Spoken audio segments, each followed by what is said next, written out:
Under water ship restoration robot.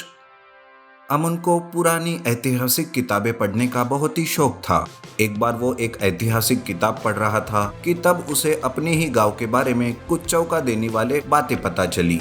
तब वो अपनी दोस्त मोहित से कहता है, अरे मोहित, हमारे गांव के बारे में एक बहुत ही महत्वपूर्ण बात पता चली है मुझे।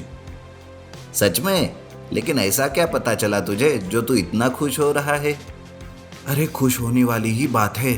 तुम्हें पता है, कई साल पहले हमारे गांव की नदी समुद्र से जुड़ी हुई थी और सबसे ज्यादा तो सोने का व्यापार इसी नदी से हुआ करता था। कई सारे सोने के व्यापारी जहाज से सोना इधर से उधर किया करते थे। अरे ये सब किताबी बातें हैं। आज तक इस गांव में किसी को भी ये बात नहीं पता और ना ही इस बात का कोई सबूत है। फिर मैं तुम्हारी बात पर कैसे विश्वास रखूं?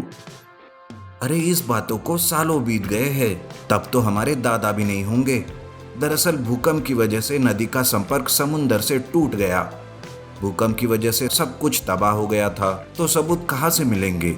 लेकिन हाँ, सोने से भरा हुआ जहाज समुद्र के अंदर हो तो, और वो हमें मिल जाए तो गांव का कितना फायदा हो सकता है।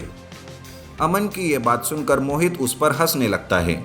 मोहित क्या, कोई भी गांव के लोग उस पर विश्वास नहीं रखते।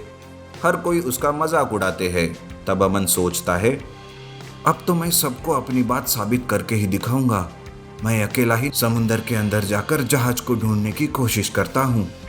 अमन ऐसा सोचकर ऑक्सीजन सिलेंडर मास्क पहनकर समुद्र में कूद जाता है। गहरे समुद्र में अमन जहाज को ढूंढने लगता है। इस तरह 2-4 दिन बीत जाते हैं। मोहित उसे बार बार ऐसा करने से मना करता है, लेकिन अमन हार नहीं मानता और कोशिश करता ही रहता है। ऐसे में आखिरकार अमन को समुद्र के अंदर एक जहाज मिल ही जाता है। अमन जहाज के पास जाता है और कहता है, अरे वाह, आखिरकार मैंने ढूंढ ही लिया जहाज। लेकिन ये कितना खराब हो चुका है। इसे बाहर निकालना चाहिए भी या नहीं। इस कबाड़ को देखकर तो लोग और भी मेरा मजाक उड़ाएंगे। चलो एक बार इस जहाज के अंदर जाकर देखता हूँ। अमन ऐसा सोचकर उस जहाज के अंदर जाता है तो वहाँ उसे सोने के भरे हुए कुछ बक्से दिखाई देते हैं। उन्हें देखकर वो बहुत ही खुश हो जाता है और उसकी फोटो वो खींच लेता है। ये फोटो देखकर तो मोहित मुझ पर भरोसा जरूर करेगा और इस जहाज को बाहर लाने में मेरी मदद भी करेगा। अमन तुरंत बाहर आकर अपने दोस्त मोहित को सोने से भरे जहाज की तस्वीरें दिखाता है और उस जहाज को बाहर निकलने के लिए मदद मांगता है। तब मोहित कहता है, आखिरकार तुम्हारी बात सच साबित हुई, पर जहाज कबाड़ हो चुका है। हमें सबसे पहले इसका रिस्टोरेशन करना होगा। मोहित ऐसा कह ही रहा था कि तूफान के साथ बारिश शुरू हो जाती है। गांव के लोग सुरक्षित जगह पर जाते हैं। तूफान की वजह से गांव के घर टूट जाते हैं। तब अमन मोहित से कहता है, अरे मोहित, अब हम क्या करें। बारिश और तूफान की वजह से समुद्र में जाकर जहाज का रिस्टोरेशन करना मुश्किल होगा। हाँ ये तो है, पर इसका भी एक हल है मेरे पास। मेरे दोस्त के पास एक रोबोट है जो कि ऐसे कामों में माहिर है। मैं अभी उस रोबोट को दोस्त से मंगवाता हूँ। ऐसा कहकर मोहित अपने दोस्त को रोबोट के साथ वहाँ बुलाता है और उसे सारी बात बताता है। तब रोबोट उस गहरे समुद्र के अंदर चला जाता है और अंदर जाकर उस जहाज का रिस्टोरेशन करना शुरू करता है और रिस्टोरेशन करके उस जहाज को सोने के साथ ही बाहर ले आता है। जहाज को बाहर देखकर वो सारे खुश हो जाते हैं और तूफान खत्म होते ही सारे गांव वाले वापस गांव आते हैं। लेकिन अपने टूटे हुए घरों को देखकर वो सारे रोने लगते हैं। तब अमन गांव वालों से कहता है, अरे ऐसे रोने की कोई बात नहीं है। ये देखो, ये सोने से भरा हुआ जहाज है। सोना बेचकर आए हुए पैसों से हम फिर से अपने गांव को सुधारेंगे और अपने घर भी ठीक करवाएंगे। इस तरह गांव वाले भी खुश हो जाते हैं। सोना बेचकर आए हुए पैसों से अमन गांव वालों के घर ठीक करवा देता है। रोड के काम भी किए जाते हैं और गांव में धीरे धीरे सारी सुविधाएं उपलब्ध की जाती है, जिस वजह से गांव की तरक्की देखते ही देखते बन जाती है। इस तरह से अमन अपनी बात साबित करके गांव की तरक्की भी कर देता है। इसलिए हमें खुद पर विश्वास रखना चाहिए और अपनी बात साबित करने की जिद भी रखनी चाहिए, तब जाके हम आगे बढ़ सकते हैं। Magical super robot boy. एक गांव में साइंटिस्ट कुमार ने एक मैजिकल सुपर रोबोट बॉय बनाया था और उसका नाम रखा था जय। जय हमेशा गांव के लोगों की मदद करता था। उसी के साथ साथ वो सभी बच्चों के साथ भी खेला करता था। एक बार कुछ बच्चे गार्डन में खेल रहे थे। तब एक चोर एक औरत का पर्स चुराकर अपने मोटर बाइक से भाग रहा था। वो औरत चिल्लाने लगती है, चोर चोर, मेरी पर्स चोरी करके भाग रहा है। मैजिकल सुपर रोबोट बॉय, कहाँ हो तुम? पकड़ो इस चोर को। जय आवाज सुनते ही फौरन उस औरत के पास आया। उसने चोर के बारे में बताया। जय उस चोर का पीछा करते हुए तेजी से दौड़ रहा था और वो कुछ ही पलों में चोर के पास पहुंच जाता है। वो चोर उसे कहता है, अरे ये एक बच्चा भला इतनी तेजी से कैसे दौड़ रहा है? ये क्या कोई जादू तो नहीं? चोर ऐसे सोचते हुए वहां से तेजी से और दौड़ने की कोशिश करता है, पर उसका बैलेंस खो जाता है और वो खाई में गिरने ही वाला रहता है कि तभी जय उसे पकड़ लेता है और उसकी जान बचा लेता है। तब वो चोर जय को पर्स देकर माफी मांगते हुए वहां से चला जाता है। जय उस औरत को उसकी पर्स लौटा देता है। वो औरत कहती है, तुम्हारे होते हुए हमारा कोई नुकसान हो ही नहीं सकता।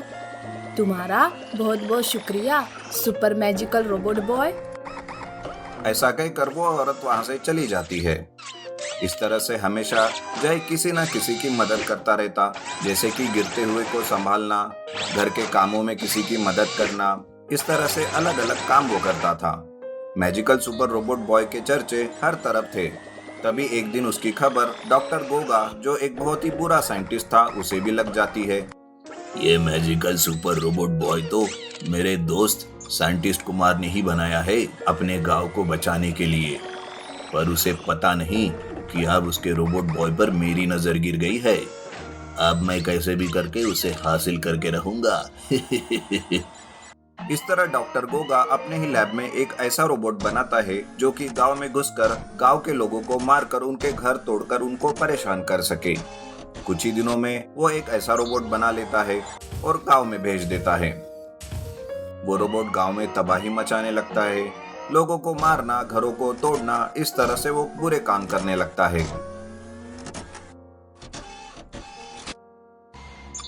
इस बात की खबर जैसे ही जय को पता चलती है, वो फौरन उस रोबोट का सामना करने आ जाता है।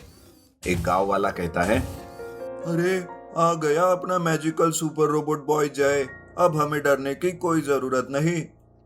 रोबोट और जय के बीच में लड़ाई शुरू हो जाती है।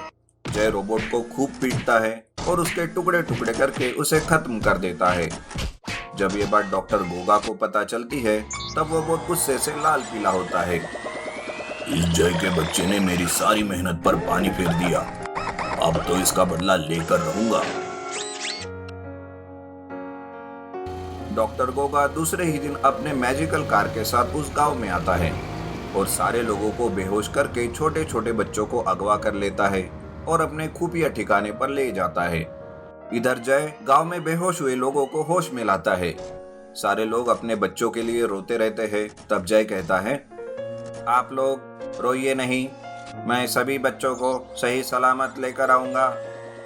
ऐसा कहते हुए जय अपने मैजिकल पावर से आकाश में उड़ता है। डॉक्टर गोगा के खुफिया ठिकाने पर वो जाता है और बच्चों को जहां पर कैद करके रखा था वहां पहुंचता है। वहां मुन्नी नाम की एक लड़की रहती है। वो कहती है, मुझे पता था कि तुम जरूर आओगे हमें बचाने के लिए, इसीलिए हम सारे बच्चे अभी तक डरे नहीं।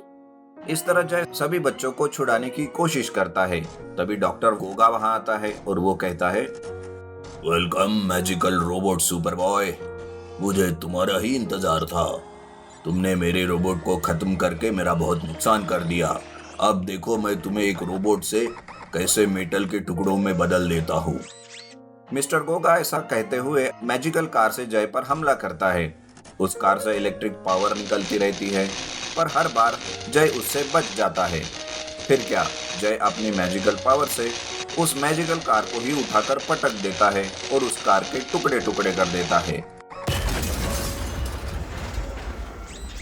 ये सब देखकर डॉक्टर गोगा वहां से भागने की कोशिश करता है। तब जय उसे भी पकड़ लेता है और खूब मारता है। तब तक गांव वाले पुलिस को लेकर उसके ठिकाने आ जाते हैं। पुलिस गोगा को पकड़कर जेल में डाल देती है और सारे गांव वाले और बच्चे खुशी से फिर से गांव में रहने लगते हैं।